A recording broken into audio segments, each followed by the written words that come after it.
E aí pluralismo, nós sabemos, vem de plural, da variedade, da multiplicidade de religiões. Essa posição, ela dirá que a salvação está em todas as religiões. E aí todas as religiões são verdadeiras. Se a salvação está em todas, todas são verdadeiras. Agora nós vamos ver os desdobramentos do pluralismo. E esses desdobramentos do pluralismo, eles acontecem a partir de 3 tipos de pluralismo que a gente pode identificar.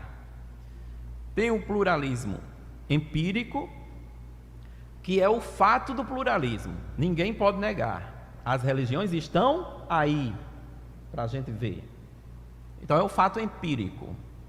É o pluralismo empírico. É o fato, a observação, os dados estão à mostra. Ninguém pode negar. Há uma variedade de religiões.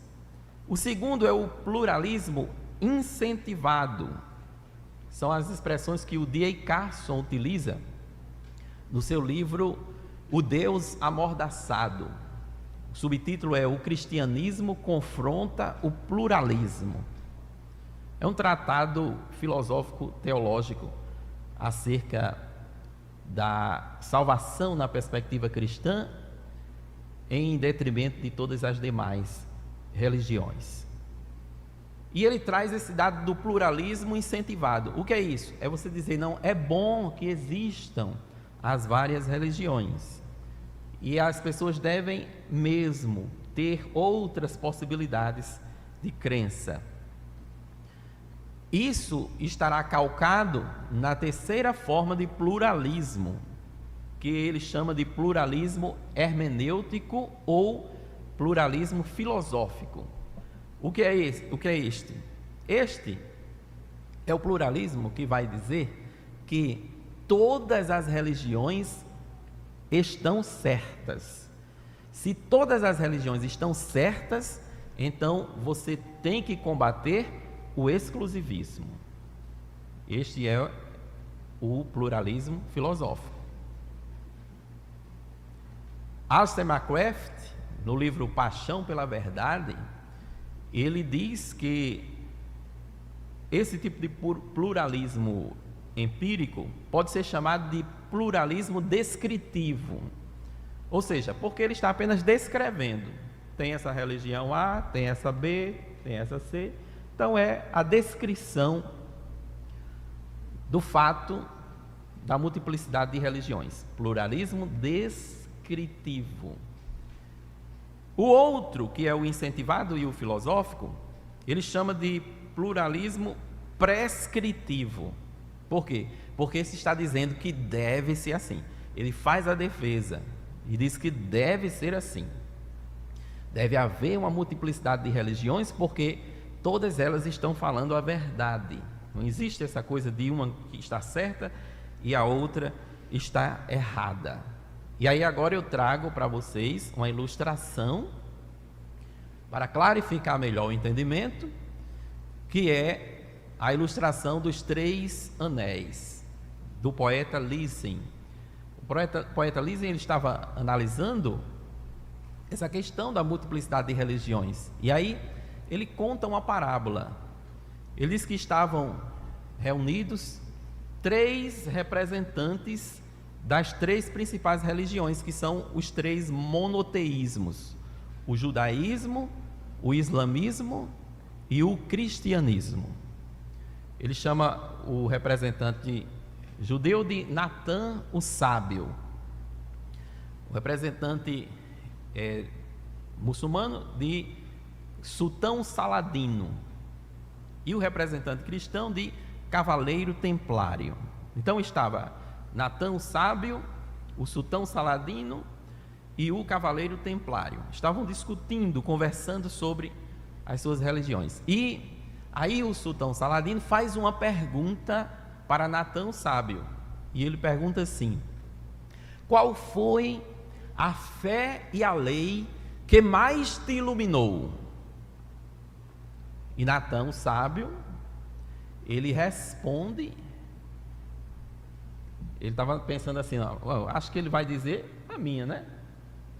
Qual a lei e a fé que mais te iluminou? Como ele é judeu, talvez ele diga, o judaísmo, a minha religião. Mas não. Nathan Salvo, ele responde a pergunta contando exatamente a parábola dos 3 anéis. E ele disse que a parábola é assim: havia um homem que tinha um anel mágico. Ele possuía um anel mágico. Quem tivesse esse anel, quem tivesse de posse desse anel, ele seria amado por Deus e pelos homens. E este anel, ele havia passado de geração a geração, até que chegou nele, naquele homem. O bisavô tinha passado para o avô tinha passado para o pai tinha passado para ele, e ele tinha 3 filhos. 3 filhos que ele amava por igual. E aí ele ficou preocupado: quando eu morrer, eu vou passar o anel para qual filho? Porque eu amo os 3 por igual. E aí ele resolveu fazer o seguinte: contratou um artista para fazer uma cópia, 2 cópias daquele anel. E o artista fez a cópia perfeita, de maneira que você olhava para os 3 anéis e não via diferença.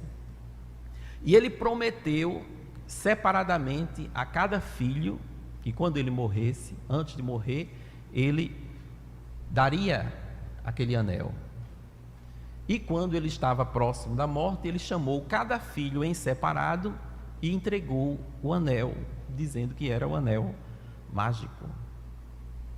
Quando aquele homem morreu, os 3 filhos descobriram que cada um possuía um anel. E eles se reuniram para determinar em vão qual seria o anel verdadeiro.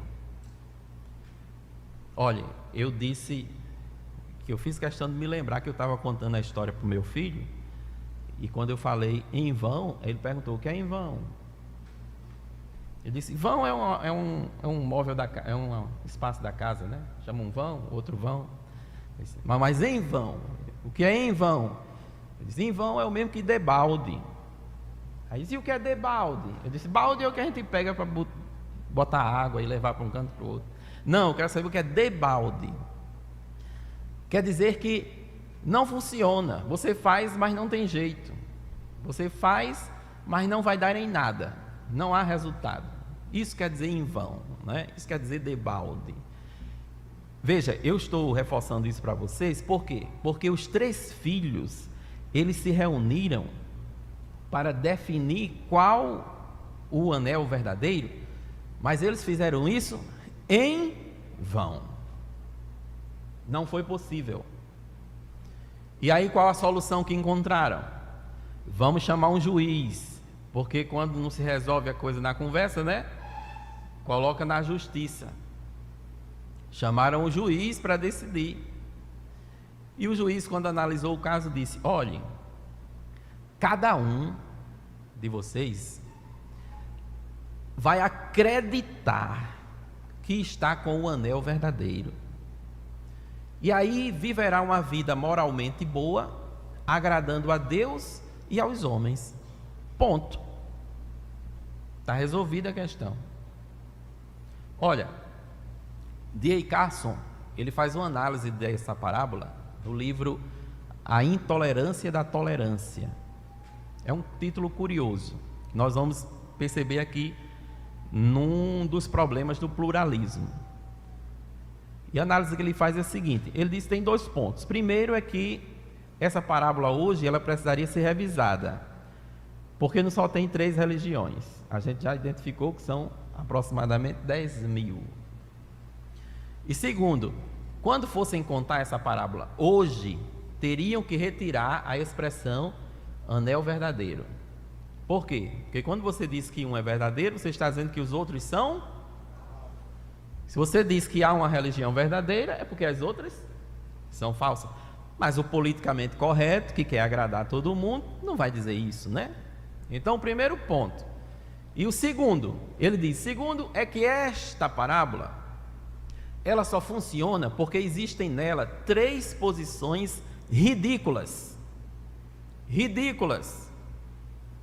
A primeira posição ridícula é que Deus se apresenta como um pai que faz promessas para os filhos, promessas que ele não tem condição de cumprir. Olha aí, o primeiro problema. Segundo, Deus é apresentado na parábola como um pai que engana os seus filhos para que eles se sintam bem. Olha aí, outro problema. E a terceira posição ridícula é que cada um dos anéis parecem funcionar como o anel verdadeiro, com a sua mágica. Mas a gente sabe que não, se só tinha um e os outros 2 eram cópias, as 2 cópias não funcionavam como o primeiro. Então você percebe que a tentativa de igualar todas as perspectivas religiosas, ela não funciona? Não dá certo, irmãos. Não dá certo. E aí agora a gente já vai para os problemas do pluralismo. Há muitos problemas. Eu listei alguns só para não perdermos muito tempo. O primeiro problema do pluralismo que eu trago é esse problema do politicamente correto. O que é o politicamente correto? Politicamente correto, você pode resumir ele numa expressão: opinião que agrada a maioria. O que é o politicamente correto? É você dar uma opinião que agrada a maioria, que ninguém vai se chocar, as pessoas não vão se chocar com a sua opinião. Você está dentro de um contexto, estão discutindo uma coisa lá, aí, qual é a sua opinião sobre isso? Aí você olha, se eu falar isso dessa forma, alguém vai se sentir mal? Vai, então eu não vou falar não. Eu vou dar uma opinião que agrade a todos. Politicamente correto ele traz assim uma certa forma de incapacidade de autonomia, de legitimidade, porque você está sempre se regrando pelos outros. É o que os outros vão pensar de mim. Deixe-me trazer para você um exemplo dentro do nosso contexto. Todo mundo aqui conhece o DT, né? Todo mundo conhece o DT, né? Não? Ninguém conhece o DT? Olha, conhece. DT é diante do trono. Em 2013, eles lançaram o 15º álbum, intitulado Creio. E esse álbum, ele foi gravado na cidade de Manaus. Vocês sabem onde fica Manaus, não é? Fica onde? Em que estado? Amazonas. Por que eu estou perguntando? Porque lá no Amazonas é onde nós temos a maior quantidade de tribos, de povos indígenas.